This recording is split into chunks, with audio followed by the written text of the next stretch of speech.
Et si je te disais que le plus grand obstacle à l'amour, c'est toi-même, pas ta timidité, pas ton passé, pas les mauvaises rencontres.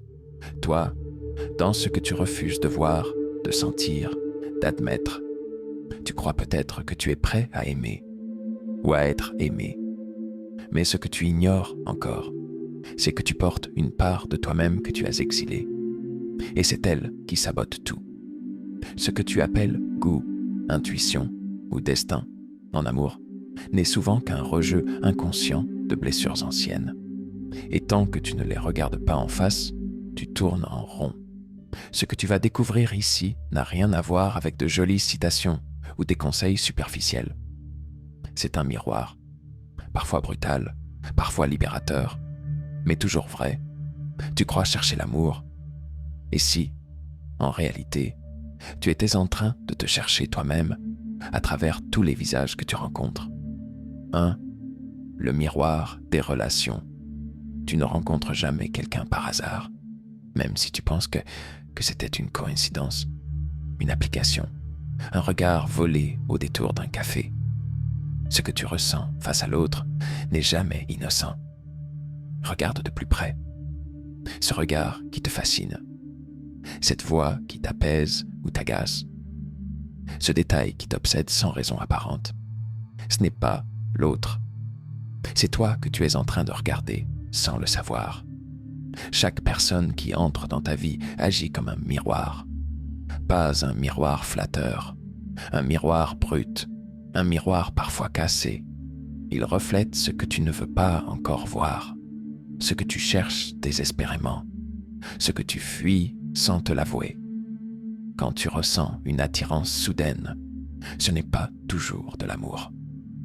C'est peut-être une partie de toi que tu as oubliée, qui se manifeste à travers un autre corps. Et quand quelqu'un te dérange, t'agace, te fait sortir de tes gonds, ce n'est pas lui. C'est ce qu'il réveille en toi que tu n'as pas encore guéri. Tu n'es jamais face à l'autre. Tu es toujours face à toi, dans ses yeux. 2. L'ombre, cet inconnu intérieur. Il y a une partie de toi que tu n'as jamais laissé parler, pas parce qu'elle ne méritait pas, mais parce qu'on t'a appris à l'enfouir, ton ombre. Elle vit là, juste sous la surface, dans tes silences, dans tes rires forcés, dans tes colères mal placées. Elle se cache derrière chaque « ça va » lancé trop vite. C'est elle qui t'étouffe quand tu veux plaire à tout le monde. C'est elle qui t'électrise quand tu croises quelqu'un d'arrogant, de libre, d'incontrôlable. Parce qu'au fond, tu l'es aussi, mais tu l'as muselé depuis longtemps, trop intense, trop vrai, trop dangereux. Alors tu as mis un masque et l'ombre a attendu. Elle attend que tu la regardes. Pas pour te punir, mais pour te rappeler que tu n'es pas né pour être divisé. Tout ce que tu refuses en toi te dirige. Et tant que tu ne l'invites pas à table, l'ombre prendra le volant, sans que tu t'en rendes compte. 3. Pourquoi ça sabote tes relations? Tu crois que tes ruptures sont dues au hasard, que tu n'as juste pas eu de chance, que tu es tombé sur les mauvaises personnes.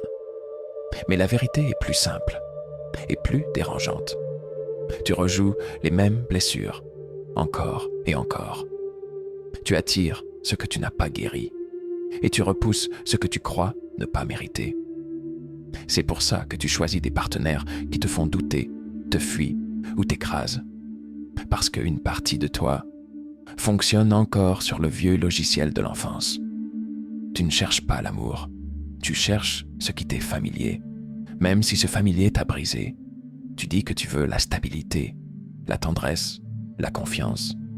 Mais si une part de toi croit qu'elle ne les mérite pas, tu vas inconsciemment saboter toute chance d'y accéder. Tu repousseras ceux qui t'aiment bien. Tu t'acharneras à séduire ceux qui t'ignorent. Et tu appelleras ça passion. Ce n'est pas de l'amour. C'est une stratégie de survie. Et tant que tu n'en prends pas conscience, c'est elle qui choisira tes relations à ta place. 4. Comment transformer ça? Respire un instant. Tu n'as pas besoin de tout comprendre d'un coup. Mais il y a une porte à pousser, et elle ne demande qu'une chose, ta présence. Commence petit. La prochaine fois que quelqu'un te met mal à l'aise, ne réagis pas tout de suite. Observe. Demande-toi, qu'est-ce que ça touche en moi? Pourquoi cette réaction? Pas pour te juger, mais pour te voir. C'est dans ces micro-instants de conscience que le changement commence. Tu ne vas pas te guérir du jour au lendemain, mais tu peux, dès maintenant, choisir de ne plus fuir. Tiens un carnet. Note ce que tu ressens quand tu es attiré ou repoussé. Écris ce que tu aurais voulu dire à cet ex. Ose regarder ce que tu évites. Et surtout, donne-toi des espaces, des bulles de toi. Crée des moments où tu n'as besoin de séduire personne, où tu peux juste être. Là, tu commences à reprendre le pouvoir. Pas en te battant, mais en te reconnectant, pas à l'autre, à toi. 5. Aimer autrement. Imagine une relation où tu ne joues aucun rôle, où tu n'as pas peur de dire « je ne vais pas bien aujourd'hui » sans craindre d'être moins aimé, où l'autre ne vient pas combler un vide, mais partager un trop-plein. Tu ne donnes plus pour être aimé, tu donnes parce que tu débordes. Tu n'as plus besoin d'être validé, rassuré, choisi, parce que tu t'es déjà choisi toi-même.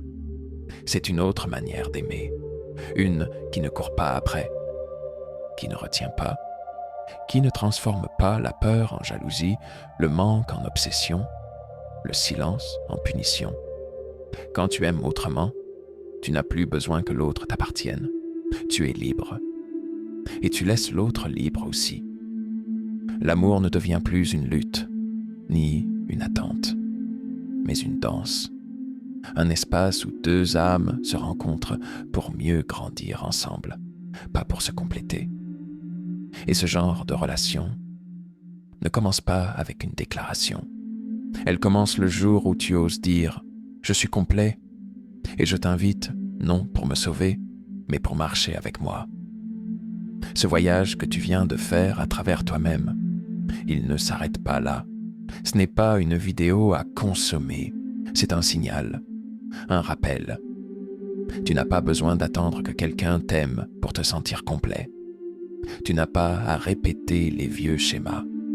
Tu peux choisir différemment et tu peux commencer maintenant. Alors je te pose une seule question. Es-tu prêt à cesser de chercher dehors ce qui attend d'être libéré en toi? Si cette vidéo a touché une corde sensible, partage-la. Laisse un commentaire. Dis-moi quelle part de toi a résonné. Parce que ce n'est qu'en parlant vrai qu'on commence à aimer vrai. N'oublie pas, l'amour, ce n'est pas ce que tu trouves, c'est ce que tu deviens.